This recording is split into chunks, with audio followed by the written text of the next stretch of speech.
Assalamualaikum warahmatullahi wabarakatuh. Bismillahirrahmanirrahim. Rabbi shrah li sadri wa yassir li amri wahlul 'uqdatam min lisani yafqahu qawli.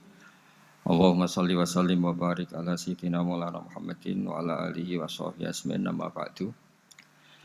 Sebelum kita cerita Isra Mi'raj dan inspirasi dari Isra Mi'raj, saya akan memberi analogi ya. Analogi ini akan menolong secara ilmu tauhid, ilmu mengesahkan Allah Subhanahu wa taala. Dan ini menjadi pokok ya dalam pengajaran tauhid. Ini mohon maaf kalau terpaksa saya ngaji model dulu lah, model pesantren ya. Tapi tanpa ngurangi rasa hormat, tanpa ngurangi rasa empati, rasa takdim saya. Teman-teman yang saya hormati semua, karena di sini banyak santri-santri muda. Hubungan kita dengan Allah Subhanahu wa taala yang serba kuasa, yang maha kuasa, yang serba bisa. Tadi dikatakan Bu Menteri bisa apa saja kun fayakun, kalau Allah sudah mentitahkan pasti terjadi. Itu kira-kira seperti ini. Saya ini bawa cincin dari besi mungkin atau dari apa itu? Ya besi lah atau perak. Yang jelas tidak emas ini karena saya cowok. Yang jelas tidak emas. Saya bawa kertas. Kalau Anda saya tanya, kertas ini sama cincin kuat mana? Pasti akan menjawab kuat cincin, karena materinya dari besi. Jawaban itu benar, tapi harus ditambahkan secara materi itu kuat cincin ketimbang kertas. Tapi Anda salah, harusnya menjawab ya terserah Gus Bahak, karena yang megang itu Gus Bahak. Karena bisa saja saya punya rencana menghancurkan cincin ini, sementara saya punya rencana mengabadikan kertas ini. Kira-kira gitu hubungan manusia dengan Allah Subhanahu wa taala. Jadi hal yang kita kira abadi karena materinya kuat, ternyata Allah punya rencana menghancurkan. Sementara yang kita kira lemah atau rentan atau apalah, ternyata Allah punya rencana mengabadikan. Di sini kemudian istilahnya orang-orang tasawuf, wa tafwidil umur ila mudabbiriha. Kita sebagai manusia menyerahkan urusan pada pengaturnya, pada yang punya. Bukan wilayah kita mengatakan cincin ini lebih kuat ketimbang atau lebih abadi ketimbang kertas. Karena saya punya rencana menghancurkan cincin, tapi ingin mengabadikan apa? Kertas. Sehingga tentang pandemi, tentang tragedi sosial, tentang apa saja, kita tidak pernah tahu rencana Allah itu mana yang lebih awet. Jangan-jangan kita takut pandemi, saya berkali-kali ngaji, mati kita kecelakaan.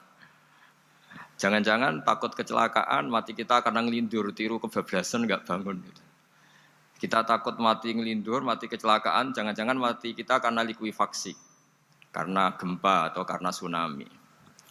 Nah, hal-hal seperti ini yang terus menjadikan kita bilang dan berkeyakinan hasbunallah wa ni'mal wakil. Hanya Allah yang tahu dan semua urusan mencukupi kita hanya Allah. Tadi kata Bu Menteri kita akan menghadapi ini dengan ilmu pengetahuan dan pengalaman. Oke, saya sangat setuju itu. Tapi lagi-lagi bangsa ini dan seluruh tren dunia itu kalau misalnya baru tsunami ya semua orang ramai ketakutannya pada tsunami. Ilmuwan berteori bahwa tsunami siklusnya sekian tahun per sekian tahun. Nanti pas gempa juga gitu, pas likuifaksi juga gitu. Nanti kalau mudik mungkin ketakutan orang sama kemacetan sama macam-macam lah. Takut kecelakaan laka di jalan dan sebagainya.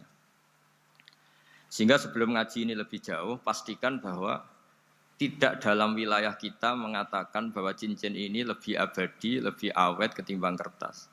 Tapi kita harus menjawab secara materi cincin itu lebih awet ketimbang kertas. Tapi secara hakikat ya terserah yang mengendalikan, terserah yang punya, rencananya apa. Nah, di sini pentingnya ngaji. Karena dari ngaji itu kita akan kembali ke ma'rifatullah, ngerti Allah yang sebenarnya. Sebab itu di surat Isra disebut pada akhirnya ngaji itu apa? Subhanalladzi asra bi 'abdihi lailam minal masjidil haram ilal masjidil aqsa alladzi barakna haulahu. Tujuan akhirnya linuriyahu min ayatina. Bahwa Mi'raj itu hanya bagian kecil yang dingertikan kita betapa dahsyatnya kekuasaan Allah Subhanahu wa taala. Betapa tidak terbatasnya kemampuan dan kebisaan dan kudrahnya Allah Subhanahu wa taala. Makanya masih dikatakan min ayatina itu masih sebagian kecil dari ayat-ayatku kata Allah. Lalu dalam surat Kahfi diterangkan, ketika orang kagum dengan Ashabul Kahfi yang bisa tidur dalam keadaan hidup 309 tahun atau Masehinya 300 tahun, kalau Hijriahnya 309 tahun. Itu mungkin kalau kita ilmuwan, ahli baksil ya atau ahli apalah, itu mungkin lebih kagum tentang nyamuk. Saya berkali-kali bilang, andaikan kita sepakar-pakarnya, terus disuruh bikin nyamuk itu, nggak usah bikin nyata hidup, bikin patungnya saja. Nyamuk itu sekecil itu, kemudian punya jantung, jantungnya punya urat, uratnya punya kuman, kumannya juga punya urat. Bayangkan saja sudah tidak bisa. Sehingga ketika orang tak kagum sama Ashabul Kahfi, kata Allah, am hasibta anna ashabal kahfi warraqimi kanu min ayatina ajaba. Apa kamu kagum tentang Ashabul Kahfi dan batu-batu yang dipahat di situ? Bukankah dalam kekuasaan kami ada yang selalu menakjubkan? Artinya, andaikan kita ilmuwan tentang embriologi, tentang hewan, tentang kuman, mungkin cerita tentang nyamuk itu lebih dahsyat ketimbang tidurnya Ashabul Kahfi yang 309 tahun. Karena kemampuan Allah menciptakan nyamuk yang kecil, sangat kecil, super kecil. Kemudian kecil itu ya punya jantung tentu lebih kecil lagi. Belum uratnya jantung itu, belum nyamuk juga di dalamnya menyimpan calon-calon keturunannya. Kayak apa kecilnya lagi? Nah, di sini Allah mengingatkan kita, innallaha la yastahi ayyadriba mathalam ma ba'udatan fama fawqaha. Allah tidak pernah malu jika dalam menunjukkan kekuasaannya Allah memberi contoh seekor nyamuk. Karena nyamuk ini andaikan kita, tadi saya ulang lagi, andaikan kita ilmuwan yang nekuni itu, strukturnya bisa melihat, bisa nyari pasangan hidupnya, dan bisa hamil, bisa melahirkan, atau bisa menelur dan sebagainya, maka kita akan kagum sekagum-kagumnya betapa kita di depan kekuasaan Allah Subhanahu wa taala tidak siapa-siapa, dan akhirnya kita ikrar-ikrarnya asyhadu alla ilaha illallah, bahwa tidak ada kekuasaan selain kekuasaan Allah Subhanahu wa taala.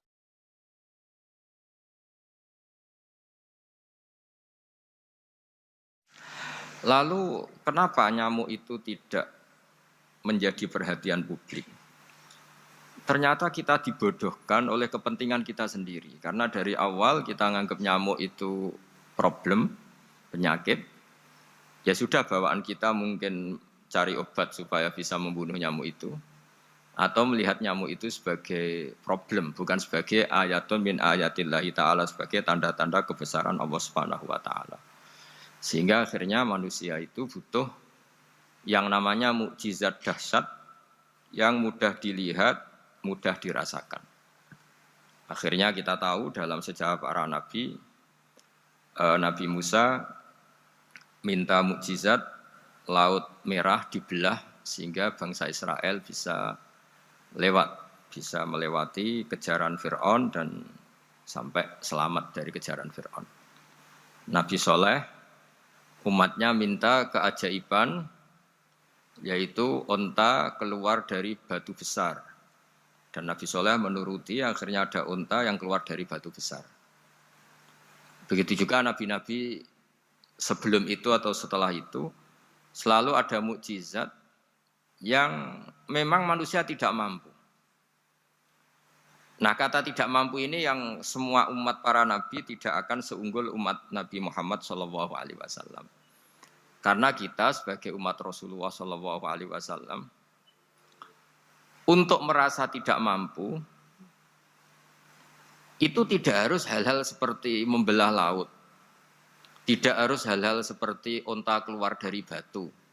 Tidak harus hal-hal yang dahsyat kayak tongkat Nabi Musa menjadi ular besar yang menelan semua sihir-sihirnya Fir'aun. Kita sebagai umatnya Nabi selalu tiap hari bilang innallaha ala kulli syai'in qadir, hanya Allah yang mampu. Allah mampu atas segala hal. Melihat nyamuk kita iman, melihat hal-hal kecil. Karena kita ketika melihat nyamuk, itu mesti kita itu kok hebat nyamuk, tanpa rapat, tanpa ada gaji dari Kemenku bisa populasinya dijaga. Padahal musuhnya banyak. Musuhnya nyamuk itu umat manusia yang katanya makhluk paling cerdas di dunia. Tapi tidak juga bisa menghabisi nyamuk. Mungkin mereka juga rapat terus untuk menjaga ketahanan populasinya. Jadi, andai kan kita pakai ayat tadi, Inna woha la yastahi ayyadriba masalam ma ba'udah. Allah itu tidak pernah malu untuk menunjukkan kekuasaannya. Cukup misalnya kita belajar tentang nyamuk. Sudah sekecil itu punya mata, matanya punya saraf, punya urat. Terus sekecil apa? Sudah gitu nyamuk sendiri punya kuman. Kalau nyamuk sendiri kecil, terus kumannya sekecil apa? Terus organ tubuhnya seberapa? Ini sudah kedahsyatan yang luar biasa yang menjadikan kita iman. Innallaha ala kulli syai'in qadir. Allah sendiri yang maha kuasa. Sehingga kembali ke tadi, peristiwa Mi'raj yang super dahsyat pun kata Allah masih dikatakan linuriyahu min ayatina. Hanya untuk menunjukkan sebagian dari ayat-ayatku, bukan mewakili semua ayat-ayat kekuasaan Allah Ta'ala. Tapi sebagian, min itu tab'id sebagian. Lalu sebelum kita jauh belajar, kita sendiri juga, saya sendiri masih belajar. Kehebatan Rasulullah SAW, Nabi akhir zaman, kenapa hebat? Itu diantaranya adalah karena mukjizat tongkat itu pada akhirnya diletakkan di museum. Orang melihat, terus gaya-gayanan kuat ke Turki, atau bisa melihat langsung di museum. Dan setelah melihat, kadang-kadang kita ragu, masa tongkat ini betul itu. Kalau setelah misalnya yakin, bisa dipakai lagi enggak? Jadi hal-hal yang mengundang pertanyaan sekaligus keraguan. Beda dengan ajaran Rasulullah Muhammad SAW. Ketika Nabi cerita betapa kekuasaan Allah itu super dahsyat. Buktinya ya nyamuk tadi. Kayak apa susahnya bikin nyamuk. Sudah kecil, punya organ tubuh tentu lebih kecil, punya urat lebih kecil lagi, punya kuman yang lebih kecil lagi, dan kuman itu juga punya organ tubuh lebih kecil lagi.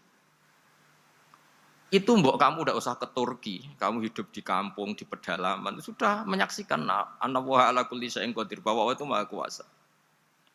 Nah, ngaji bareng ya, ngaji seperti ini. Saya termasuk kiai yang selalu berkampanye supaya orang ikrar seikrar-ikrarnya bahwa kita ini di tangan Allah Subhanahu wa taala. Saya kemarin-kemarin ngaji sama orang-orang Grab, juga barusan 3 hari yang lalu, 4 hari yang lalu ngaji sama teman-teman disabel atau difabel. Karena mereka kalau dibahasakan disabel gak mau, tapi komunitas internasional mintanya dis pakai bahasa S, tapi kita di Indonesia pakai difabel. Akhirnya kita tahu, ternyata orang yang kita kira menderita karena fisiknya, ternyata kadang lebih bahagia. Karena Allah bisa mengalihkan pikiran untuk positif. Saya berkali-kali guyon di depan para tamu. Saya pernah punya tamu itu perempuan gak cantik miskin lagi. Itu nyata ini. Gus doakan supaya suami saya kaya. Terus saya bilang, memangnya kalau sudah kaya ngapain itu? Ya paling tidak rumah saya diganti, mobil saya diganti. Tapi nanti akhirnya ngevaluasi Anda juga ingin diganti. Gitu. Karena setelah rumahnya mewah, pakai mobil mewah, pasti yang dievaluasi bukan rumah dan mobil, tapi Anda. Kok enggak pas ya wajah gini di rumah saya? Gitu. Kok enggak pas wajah gini kok di mobil mewah? Akhirnya ibu-ibu tadi sudah Gus enggak jadi. Jadi mungkin barokahnya pandemi itu nanti Ibu Menteri itu jadi kelihatan hebat karena ada pandemi kok Indonesia bertahan itu. Tapi kalau nggak ada pandemi kan ya biasa aja, memang normal. Gitu. Kiai juga gitu, diuji santri yang kadang beling, umat yang nggak jelas. Itu memang ujiannya. Kalau nggak ada ujian ya nggak keren. Gitu. Kayak ya biasa aja lah kita hadepin, ya kita tadi kata Bu Menteri ya kita ikhtiar dan berdoa. Lalu saya ulang lagi. Jadi logika itu bisa pakai analogi. Analoginya tadi, salah Anda kalau mengatakan cincin ini lebih kuat ketimbang kertas. Yang benar adalah secara materi ini lebih kuat ketimbang kertas. Tapi soal nanti kekuatannya sampai kapan terserah yang punya. Bisa saja saya punya rencana besok ini saya luluhkan, saya hancurkan. Yang ini saya simpan. Kayak apa dulu dinosaurus itu kuatnya kayak apa? Habis. Ayam yang selemah itu sampai sekarang masih ada. Karena Allah menghendaki dinosaurus diakhiri, sementara ayam tidak. Kayak apa nyamuk itu yang musuhnya orang seluruh dunia, ditemukan apa mulai begon apa, tapi sampai sekarang bertahan. Apa kita perlu konsultasi sama nyamuk gimana ini kok bisa bertahan, resepnya apa gitu. Karena Allah menghendaki itu ya apa, disisakan masih.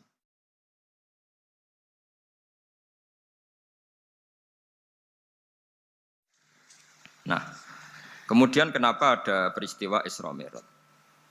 Saya termasuk orang yang sering menulis tentang fikih sholat, tapi nulis saya untuk diri saya sendiri tak pakai ngaji. Tidak saya bukukan, memang saya sengaja karena ribet biasanya penerbit itu. Terus bicara royalti apa, kita kan mulai kecil dilatih ikhlas, jadi kalau komersial itu jadi bingung.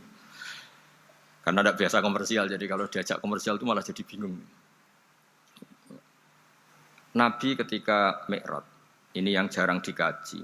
Sebetulnya kalimat-kalimat dalam sholat, pertama Rasulullah Muhammad SAW ketemu Allah, itu Nabi maju. Maju ini Jibril sebenarnya mau ikut, karena Nabi bilang, ya Jibril jangan tinggalkan saya sendiri. Terus kata malaikat Jibril, sudah makam saya sampai sini, kelas saya sampai sini aja.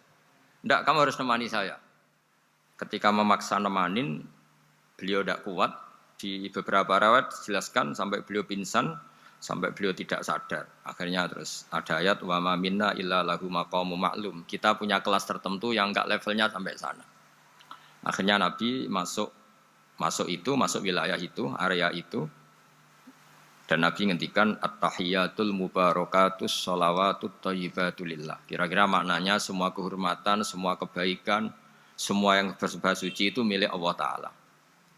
Lalu Allah menjawab, Assalamu alayka ayyuhan nabiyyu wa rahmatullahi wa barakatuh. Bahwa kamu Muhammad mendapat salam dari saya, mendapat semua kehormatan, semua keselamatan. Kemudian Nabi itu karena sebagai hamba yang tidak egois, tidak ingin kalau nikmat dirasakan sendiri, tidak ingin kalau sedang senang beliau sendiri yang merasakan, beliau ngendikan Assalamu alayna wa ala ibadillahi sholihin. Ya Allah tolong bahwa status selamat itu tidak hanya milik saya, tapi milik siapa saja yang soleh. Soleh itu ya sesuai kelas masing-masing. Setelah itu para malaikat melihat kebaikan Nabi yang seperti ini, melihat mentalnya atau keinginannya yang luar biasa untuk baik kepada semua orang, wa ala ibadillahi sholihin. Terus malaikat saat itu rame-rame bersaksi asyhadu alla ilaha illallah wa asyhadu anna muhammadar rasulullah. Catatannya apa di sini? Bahwa ternyata kesaksian tentang syahadat itu dimulai rasa tidak egois. Merasa bahwa rahmat ini harus dirasakan semua orang. Wa ma arsalnaka illa rahmatan lil alamin. Jadi rahmat ini harus dirasakan banyak orang. Kita tahu misalnya Islam melarang narkoba misalnya. Memang narkoba itu mengganggu. Hampir semua kecelakaan rata-rata faktor supir itu narkoba. Begitu juga pembunuhan yang sadis, rata-rata efek dari pengaruh narkoba. Sehingga Islam keras sekali tentang narkoba. Dan alhamdulillah di Indonesia ditangani BNN yang sangat serius melawan narkoba. Nah, keputusan Islam melarang narkoba itu keputusan yang luar biasa, yang menjadi berkah bagi semua. Begitu juga keputusan Islam tentang melarang zina, melarang perbudakan, melarang penipuan. Dan Islam mendukung misalnya gerakan nikah, gerakan adil, gerakan keseimbangan dan kemanusiaan. Sehingga agama ini akan dinikmati siapa saja karena ajarannya. Lalu agama ini bisa nikmat, itu solusinya gampang menurut Rasulullah, yaitu sholat. Nabi itu kalau pusing menghadapi banyak hal, yaitu mesti keluar masuk, terus tanya sama istrinya, kapan waktunya sholat? Kapan Bilal datang? Dulu kalau mau waktu sholat, Bilal datang, ngetok pintu Nabi, ya Rasulullah sekarang waktunya sholat. Itu Nabi membahasakan sholat itu unik, ini tentang Mi'raj ya, karena hasilnya ya sholat tadi. Arikhna ya Bilal. Arikhna itu tolonglah bikin nyaman saya dengan sholat. Sebelum kita belajar sholat secara serius, gampang. Kalau kita misalnya menteri, atau kita ajudan, atau kita apa. Kayak apa asiknya kita kalau ngomong-ngomong sama presiden, bercengkrama dengan presiden, atau dengan menteri, atau dengan kiai, dengan atasan. Sholat itu media di mana kita asik dengan Allah Ta'ala. Kalau kita bisa asik dengan atasan yang manusia, apalagi ini asik dengan Allah Subhanahu wa ta'ala. Sehingga kita harus malu kalau sholat tidak asik. Kita ketemu orang yang kita hormati saja asik, masa ini ketemu Allah Ta'ala tidak asik. Sehingga dulu, bawaannya orang dulu itu kalau sholat, untuk tidak cepat itu harus diperintah. Dulu para nabi, para sahabat kalau sholat itu lama-lama. Sehingga sampai nabi yang turun tangan, wahai para sahabatku, kalau kamu jadi imam jangan lama-lama. Karena dulu semua orang itu penikmat sholat. Sehingga untuk tidak lama itu nunggu diperintah. Kalau kamu jadi imam jangan lama-lama, kasihan makmumnya itu. Nah sekarang alhamdulillah tanpa dilarang sudah cepat semua. Ini sudah ada kemajuan, ini sudah maju sekali ini. Enggak usah dilarang sudah cepat. Dulu itu saking asiknya orang sholat. Untuk supaya agak cepat itu harus ada perintah dari Nabi. Kalau kamu jadi imam jangan lama-lama. Nah kita kalau sedang pas baiklah, pas waras lah kira-kira gitu. Kalau bahasa orang Pantura, saya ini orang Pantura. Jadi kalau ngomong lebih keras, lebih vulgar. Normalnya orang sholat itu tidak bisa ngakhiri. Normalnya, saya ulang lagi, normalnya orang sholat itu tidak bisa ngakhiri. Karena ketemu zat yang kita cintai. Kita kalau ketemu orang yang kita hormati, yang kita cintai, itu nggak bisa ngakhiri. Misalnya mungkin anak muda, contohnya ketemu pacar, nggak bisa ngakhiri. Kita kangen sama temen, jagung, nggak bisa ngakhiri, karena asik. Nah ini ketemu Allah yang dipuja-puja, dipuji-puji, kemudian cepat ingin ngakhiri. Jadi ini kita agak aneh. Makanya normalnya orang sholat itu tidak bisa ngakhiri. Dan itu normal. Sehingga dulu ketika Sayyidina Umar itu ditikam sama satu benda yang kayak pancing itu. Panah itu kan kayak pancing ya. Jadi kalau masuk cepat tapi nariknya susah. Karena ada grendelnya. Itu tiap ditarik sakit, tiap ditarik sakit. Dan beliau bilang, nanti setelah saya sholat tarik. Beliau sholat, nyaman. Ditarik itu enggak gerak sama sekali. Karena dia sudah istighraq billah. Sudah nyaman dengan Allah sehingga ditarik itu enggak kerasa. Dulu di daerah sini masih keluarga kita lah, masih keluarga kita semua. Ada seorang wali jadi imam masjid. Itu di PHK sama takmirnya. Karena ketika sujud dia asik terus lama sekali. Sampai 30 menit. Sampai santrinya bilang, mbah sampun. Setelah itu rapat dihentikan. Ditanya, kenapa mbah sujud begitu? Saya tidak bisa mengakhiri orang nikmati sujud kemudian ingin berhenti. Nah, Sayyid Ali Zainal Abidin yang populer, cucunya Rasulullah SAW, anaknya Sayyid Husain, putranya Sayyid Husain. Itu bapak saya kalau cerita, beliau itu sebenarnya sholat itu hanya ingin 2 rakaat. Setelah sholat 2 rakaat, ya Allah sebagai hadiah, nikmat saya sholat 2 rakaat karena asik dengan engkau, saya akan syukur lagi sholat 2 rakaat. Akhirnya ketika nikmati sholat, dia sholat lagi 2 rakaat, sampai akhirnya 1000 rakaat. Itu tanpa rasa capek, karena merasa keasikan. Masa momen seasik ini kemudian saya tinggalkan ya Allah. Akhirnya sholat lagi. Sehingga ada seorang wali ditanya, kamu ingin masuk surga? Tanya, di surga ada sholat enggak? Enggak ada kan? Wah kalau enggak ada sholat saya enggak masuk surga. Terus dibilang, ya sholat aja. Terus dia mau masuk surga. Kalau kita akan kebalikan, kita ini masuk surga itu sebetulnya kita ngawur sekali. Ngawurnya adalah hore masuk surga, enggak ada sholat lagi, enggak ada puasa lagi. Jadi ini kan kita ini jadi makhluk yang aneh. Jadi kita ini masuk surga senang karena sudah ada kewajiban apa? Sholat. Jadi ini agak aneh. Sesuatu yang menjadikan kita masuk surga, tapi sesuatu yang kita benci setelah masuk surga. Asiklah di surga karena ada sholat. Nah, apapun kondisi kita harus latihan. Harus latihan. Kita entah seberapa kadarnya ingin niru Rasulullah SAW ketika ngendikan wa qurratu aini fi sholat. Nyamanku, hatiku tentram kalau saya pas sholat. Sehingga tadi sudah saya katakan tadi, dulu itu untuk menghentikan sholat itu susah. Sampai Rasulullah sendiri yang merintahkan, hei para imam kalau sholat jangan lama-lama. Kalau sekarang, andai kan Nabi hidup di zaman sekarang, pasti tidak ada pengumuman itu. Karena semuanya sudah cepat. Malah super kilat itu. Ada yang terawih 20 rakaat hanya berapa? 8 menit dulu. Itu kan 7 menit itu.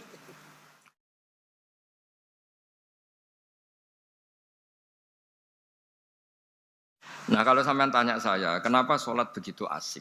Yaitu tadi kita diajari analogi. Analogi itu ya kias. Jika kita bisa asik ngomong sama orang yang kita cintai, bisa orang tua, bisa anak, bisa cucu. Itu rasanya mengakhiri itu enggak bisa. Karena bawaannya asik. Apalagi ini kita munajat, bercengkrama dengan zat yang kita butuhkan sebelum kita ada, sampai setelah kita ada, sampai setelah kita tidak ada. Kita semua akan hasbunallah wa ni'mal wakil. Sehingga dulu bawaannya orang dulu itu, saya cerita sedikit. Ada orang mau meninggal, namanya Umar bin Abdul Aziz, itu Khomisul Khulafa, orang terkenal adil.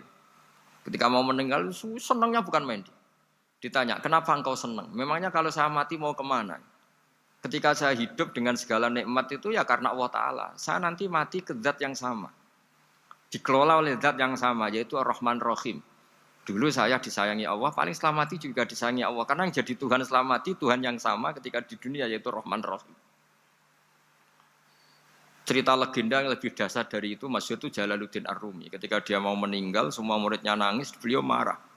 Kenapa kamu menangis? Ya karena guru mau meninggal.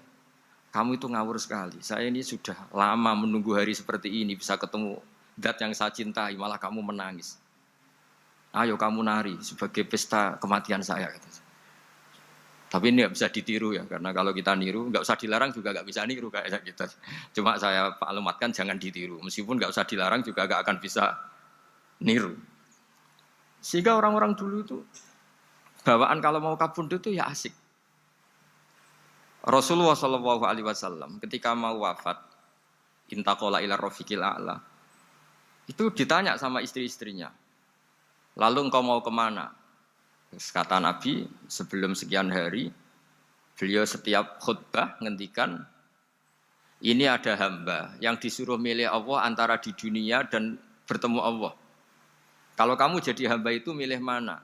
Di dunia yang penuh problem ini, apa milih ketemu Allah yang Rahman Rahim?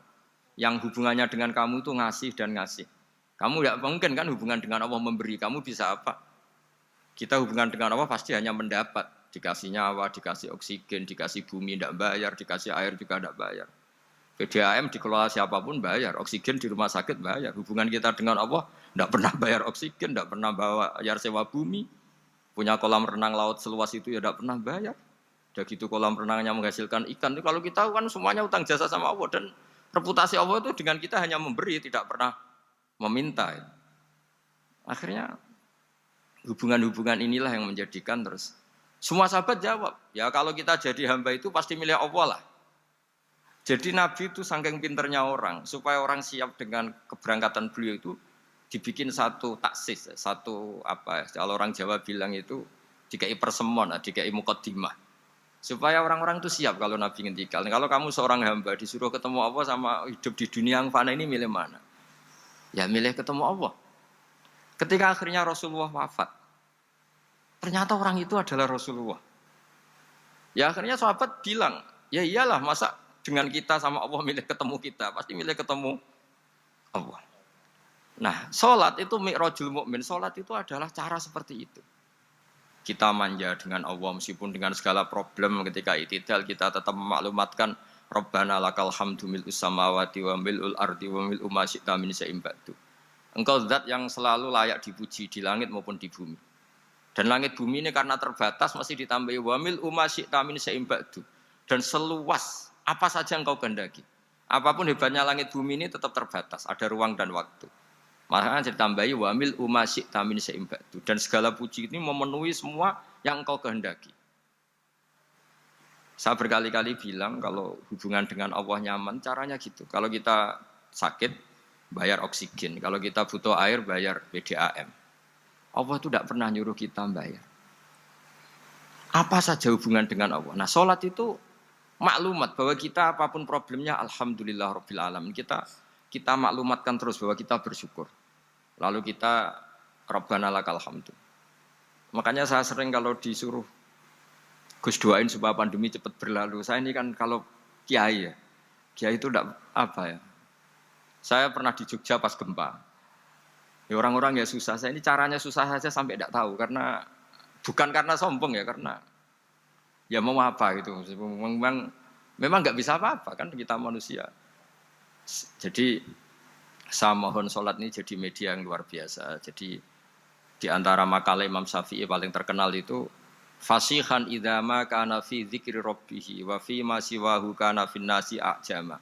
Orang baik itu orang yang fasih. Fasih itu lantang dan cerdas dan vulgar dan nyaman ketika ngomong tentang Allah. Salat itu semua hubungan kita ngomong dengan Allah. Misalnya kabira walhamdulillah katsira. Hanya Engkau yang maha besar ya Allah. Orang yang katanya terkuat di dunia karena presiden superpower misalnya. Nyatanya waya mati ya mati. Kalau nggak makan lemes. Jadi orang kita sadar.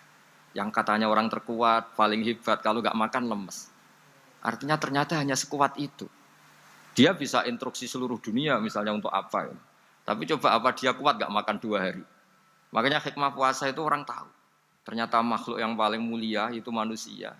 Kalau nggak makan nasi 1 piring itu ya mati. Berarti hidup nasi sama manusia. Nanti kalau nasi bilang, saya tidak butuh kamu. Tapi kamu butuh saya. Itu habis kita sudah. Makanya ketika ada orang yang mempertuhankan manusia, itu Allah cara menafikan itu hanya bilang, kana yakulanit to'am. Yang kamu tuhankan itu makan. Hanya makan itu kalau dia tidak makan lemes. Jadi kiai itu atau manusia-manusia yang dekat Allah al-arif billah itu ketika mengatakan kabira walhamdulillah katsira subhanahu wa bukrata wa asila itu kelihatan. Makanya Quran kalau mencibir kita, falola in kuntum ghaira madinin tarji'unaha in kuntum shadiqin. Kalau kamu merasa dikjaya, mbok jangan mati, mbok jangan tua. Sudahlah hidup terus. Dikjaya kok mati gak keren. Orang top kok mati itu gak keren. Jadi Allah cara gojlek tuh ya sudahlah kalau kamu hebat jangan mati katanya. Nah, salat tuh mengingatkan itu terus. Sampai kita bilang inna sholati wa nusuki wa mahyaya wa mamati lillahi rabbil alamin. Gusti, saat ini saya ikrarkan hidupku, matiku semuanya terserah Engkau. Nah, lagi-lagi tadi ketika kita bilang cincin ini lebih kuat ketimbang kertas, Anda salah. Karena itu hanya secara materi. Kuat tidaknya terserah yang mengendalikan. Karena saya punya rencana menghancurkan cincin ini, besok mau saya lebur, sementara saya mau mengabadikan kertas ini. Nah, disinilah terus kita diajari misalnya di surat Yasin yang populer, Allah itu siapa? Allah itu subhanalladzi biyadihi malakutu kulli syai'in, yang mengendalikan semua sesuatu. Makanya sholat itu menjadi penting. Saya sendiri termasuk orang yang jarang imami ya, saya selalu jadi makmum. Jadi andekan Mas Zakaria di sini saya juga makmum. Cuma keren saya kayaknya meskipun saya makmum. Karena saya kalau makmum itu bisa ingat Allah terus. Kalau imam itu enggak jaga image. Karena malu kan. Misalnya di masjid kementerian terus sholatnya kok cepet nanti dikira enggak ustadz betulan itu. Kalau mau lama ternyata banyak urusan jadi banyak berpikir gitu. Tapi alhamdulillah ini barokahnya ngaji terus apa ya? Ya hasilnya mi'raj itu ya sholat itu. Sholat ini spesial karena tadi saya bayangkan itu di surga gak ada sholat itu ya terus wopo itu gak asik kan. Itu kalau Imam Ghazali itu membarter kita itu begini. Kalau kamu bangga bikasrotin nisa pasangan kamu banyak, itu ayam lebih kuat ketimbang Anda karena 1 hari 1 jam bisa berapa kali. Kalau Anda bangga bisa makan itu kerbau itu makannya lebih banyak. Nah, kalau Anda bangga atas pengaruh itu tawon itu, ratu tawon itu pengaruhnya lebih besar ketimbang Anda. Dia diam di rumah tapi anak buahnya loyalnya kayak gitu. Artinya kalau manusia bangga itu apa? Ya dengan sholat tadi. Ini karena satu ibadah yang enggak tertandingi oleh makhluk yang lain. Apalagi dalam sholat itu ada semua gerakan yang mewakili semua ibadahnya malaikat. Malaikat itu ada yang ibadahnya berdiri terus. Ada yang rukuk terus, ada yang sujud terus. Dan sholat itu mewakili semua itu. Juga mewakili sosial, karena setelah sholat kita bilang Assalamualaikum warahmatullahi wabarakatuh. Bahwa keselamatan ada di kanan dan kiri.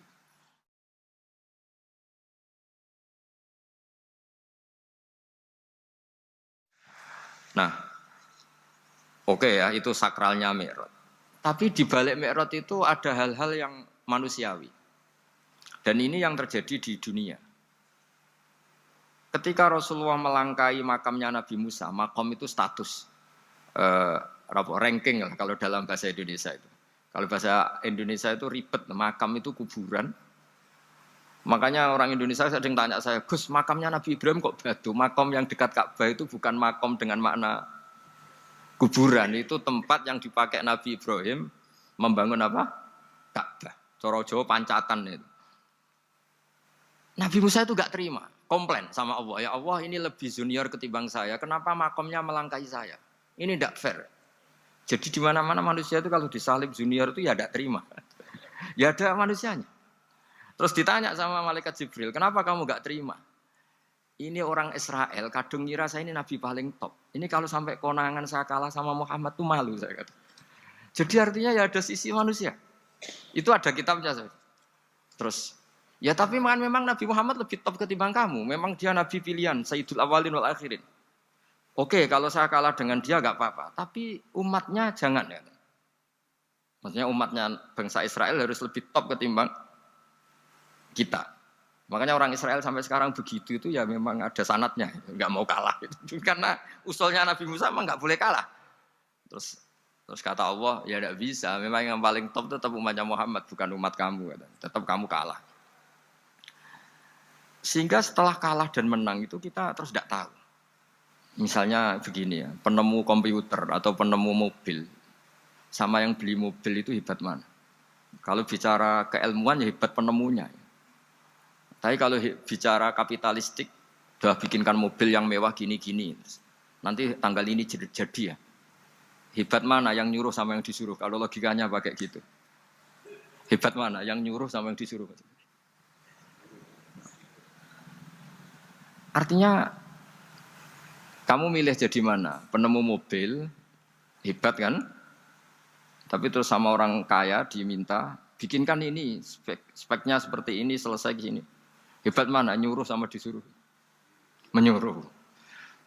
Tapi yang nyuruh tidak bisa bikin mobil, yang disuruh bisa. Pinter mana? Pinter yang disuruh. Tapi pertanyaannya, wong bisa nyuruh ngapain bikin sendiri? Pinter mana? Ini mohon maaf karena di sini banyak orang nggak jelas-jelas juga. Artinya terus subjektivitas manusia ini tetap ada gitu. Kalau bisa beli ngapain bikin gitu.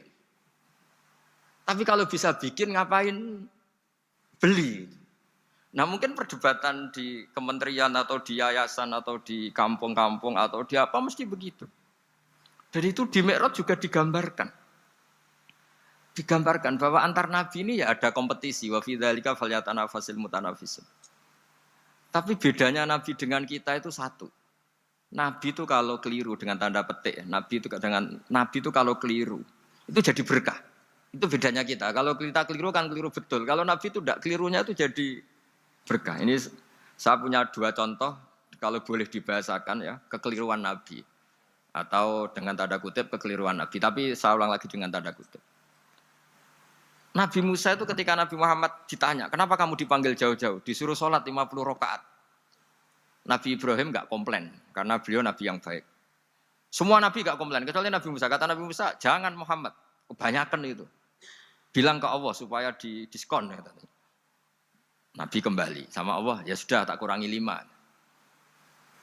Turun lagi, masih berapa? 45. Masih kurang. Itu sampai 9 kali. Akhirnya terkurangi berapa? 45 rakaat. Itu Nabi Musa masih bilang, "Udah minta lagi keringanan."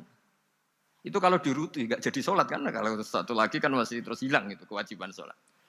Nah, Nabi Musa sebetulnya itu bukan karena kasihan kita, bukan dia nggak empati dengan kita, beliau nggak empati sama kita, tapi gara-gara Muhammad, umatku yang lebih kuat, lebih ganteng aja nggak mampu melakukan sholat 50 rakaat, apalagi umatmu. Dia memang orang Israel kan ganteng-ganteng, kuat-kuat, jadi dia pede. Umatku yang lebih keren, lebih ganteng saja gak kuat, apalagi umatmu. Jadi sebetulnya dia minta keringanan itu karena corong Jawa ngeprekno kita, menyepelekan kita bahwa makanya saya ingin memberitahu Nabi Musa kalau ada umatnya Rasulullah yang namanya Sayyid Ali Zainal Abidin yang satu hari sholat 1000 rakaat. Jadi nanti kalau ketemu Nabi Musa, ini 50 aja, ini kuatnya malah 1000. Nah akhirnya tapi barokahnya Nabi Musa yang sentimen ini, sholat gak jadi 50 tapi 5. Itu bedanya Nabi sama kita. Ada contoh yang lebih ekstrim, kelirunya Nabi itu Nabi Yunus. Nabi Yunus, tapi keliru yang barokah, saya ulang lagi. Nabi Yunus itu memaklumatkan ke masyarakatnya, nanti itu kalau kamu tidak nurut sama saya ada adab. Anggap saja adab itu hari Kamis. Besok hari apa ini? Besok hari Kamis ya? Besok hari apa? Lupa hari itu. Rebu apa Kamis? Besok. Lupa hari. Kata Nabi Yunus, 3 hari lagi akan ada azab. Tapi kurang 2 hari, kurang sehari umatnya masih dalam kemungkaran, dalam kemaksiatan, masih hura-hura. Akhirnya Nabi Yunus bilang, sudah ini tinggal sehari itu mau ada azab. Tapi mereka tetap hura-hura. Akhirnya Nabi Yunus itu, cara Jawa itu minggat. Memang bahasa Arabnya abaqo. Abaqo itu pergi yang tidak pamit. Itu kalau kamu cari di kamus, abaqo itu maknanya itu minggat, pergi yang tidak pamit. Sama Allah dibahasakan abaqo. Wong ra bener kabeh, udahlah tak tinggalkan. Setelah ditinggalkan, Nabi Musa disalahkan sama Allah. Kamu itu Nabi tidak diperintah hijrah kok. Hijrah, syaratnya Nabi kan mengambil keputusan apa saja berdasar wahyu. Tapi tanpa ada perintah wahyu, dia tetap keluar dari kampungnya itu. Keluar sama Allah disalahkan, wong Nabi kok minggat. Akhirnya ketika dia di kapal, di perahu itu, dulu itu ada mitos, kalau ada perahu mau tenggelam pasti ada yang minggat, diundi. Sampai 3 kali yang keluar dia, akhirnya tahu diri nyemplung deh. Nyemplung terus ditelan ikan nun. Pokoknya ikan besar lah. Diberi sanksi sama Allah, karena dia Nabi kok melanggar, diberi sanksi ditelan ikan nun. Telan ikan nun karena beliau seorang Nabi, perutnya ikan itu jadi masjid, dia baca tasbih terus. Tapi barokahnya dia minggat tadi, asbaqo. Akhirnya 1 hari itu mau ada azab besar itu orang-orang nginceng rumahnya dia. Diinceng. Kalau betul ada azab, pasti orang ini lari. Masa ada azab dia di sini? Diinceng ternyata gak ada. Wah berarti bener ini ada azab. Buktinya dia gak ada. Katanya. Jadi unik. Akhirnya dicinceng gak ada terus dia, wah berarti ada azab betul. Hari itu masyarakatnya tobat semua karena ini ada azab betul. Buktinya Nabi Yunus sudah lari, berarti dia tidak ingin kena. Padahal dia lari itu karena mangkel punya umat yang nggak nurut tadi. Wah sudah. Setelah sekian hari dia cari-cari kabar. Umatku itu kena azab enggak? Ternyata berita yang masuk dulu tidak ada medsos, tidak ada WA. Dulu itu enggak ada itu. Dengar kabar kalau umatnya tuh enggak kena azab karena 1 hari sebelum ada azab tobat semua. Terus dia enggak berani pulang. Karena ada hukum sosial di sana, kalau ada orang bohong hukumnya dibunuh. Berarti terus beliau berpikir, saya mesti dianggap bohong, katanya ada azab kok. Masyarakat saya baik-baik saja. Akhirnya setiap ketemu kaumnya dia lari karena takut dibunuh. Ternyata kaumnya sudah iman semua, mau ngejar dia dijadikan imam. Akhirnya, oh iya. Jadi itu bedanya Nabi sama ndak. Jadi Nabi itu kalau kelirunya itu barokah. Makanya kita tidak usah ikut keliru. Karena keliru kita ini pasti tidak barokah. Itu musibah itu. Jadi dulu ceritanya Anteng juga gitu. Yang namanya istri 2 itu kan cemburu. Pertama Nabi Ibrahim punya istri namanya Sarah. Terus lama-lama karena belum punya anak, terus sama Sarah sendiri yang nyuruh supaya nikahi Hajar. Setelah punya anak cemburu. Terus kata Sarah, pokoknya saya enggak terima kalau kamu enggak ngelukai Hajar. Mulai dulu lelaki itu sudah pinter ngotak-ngatik. Kalau dilukai pipinya nanti tidak cantik. Apa ya, yang penting ngelukai tapi tetap cantik. Terus ada anting itu. Anting itu dulu ceritanya itu dilukai tapi tambah cantik. Nabi Ibrahim akhirnya melukai. Seneng Sarah karena sudah dilukai. Ternyata barokahnya dilukai itu jadi anting yang mempercantik perempuan. Padahal melukai istri itu kan tidak boleh. Tapi ini Nabi, ada saja cara yang dipilihkan Allah untuk, ya tadi, keliru saja barokah. Itu bedanya Nabi sama kita. Makanya disebut mimbabi hasanatil abrar sayyatul muqarrabin. Jadi Nabi itu sama seperti Nabi Adam. Nabi Adam itu dilarang Allah, nggak boleh makan khuldi. Akhirnya makan terus harus hidup di dunia, terus jadi dunia seperti ini. Tapi itu menjadikan harapan seluruh dunia bahwa Allah itu maha baik. Ketika ada yang diberi sanksi, tetap diminta tobat dan dianjurkan tobat. Dan Allah berjanji setiap yang tobat pasti diterima. Sehingga terus kita sampai sekarang nggak pernah putus asa karena sudah diberi contoh bahwa bapak kita yang pernah salah dijanjikan tobat dan Allah pasti menerima tobat itu. Jadi ini bedanya kita dengan Nabi. Jadi semoga lewat pengajian ini atau ngaji bareng ini kita tahu lah. Kalau kita ahli astronomi atau ahli meteorik mungkin takut kita kejatuhan meteor. Kalau ahli gempa mungkin takut lempengan kita gini terus gempa. Kalau ahli tsunami takutnya tsunami. Kalau ahli sosial takut chaos. Mungkin yang ahli perbankan takut ras. Jadi kalau nuruti takut ya takut lah. Tapi cobalah kita iman lagi.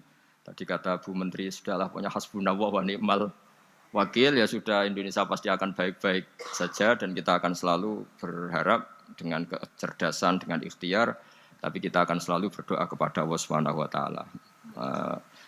Saya kira demikian dan mohon maaf, monggo berdoa bareng-bareng. Al-Fatihah.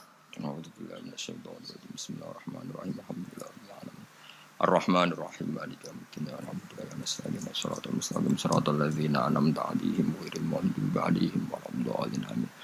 Bismillahirrahmanirrahim. Nahmaduka ya wali ya hamid wa shalli wa sallim wa barik ala sayyidina Muhammad wa ala alihi wa barik wa sallam asma'in. Wa shalli ala anbiya'ika rusulika asma'in. Allahumma ij'alna ya wa ahla baldatina aminina mutmainnina alladziina la khaufun 'alaihim wa la hum yahzanun. Waj'alna salimin wa ghanimin mu'afin min kulli bala'in dunyal akhirah. Waj'al ya Allah salamatana salamatan yusla biha kitabukal karim wa salamatan ya Allah nazkuruka katsiran fi sholatina wa siyamina ya Allah wa taj'alana ya Allah mimman ya'buduka wa mimman yarjuka wa mimman yakhafuk Allahumma ya ij'al hadhil baldah baldatan thayyibatan mubarakah baldatun thayyibatu wa rabbun ghafur bi haqqi tatabi alaika wa na'maika ya Allah wa nahnu nasku ilaika ya Allah du'fana ya Allah wa qillata hilatina fa adrikna ya Allah daiman wa fi kulli hal fi alaika wa na'maika hatta nakuna ya wa salimin mu'afin min kulli bala'id dunyal akhirah.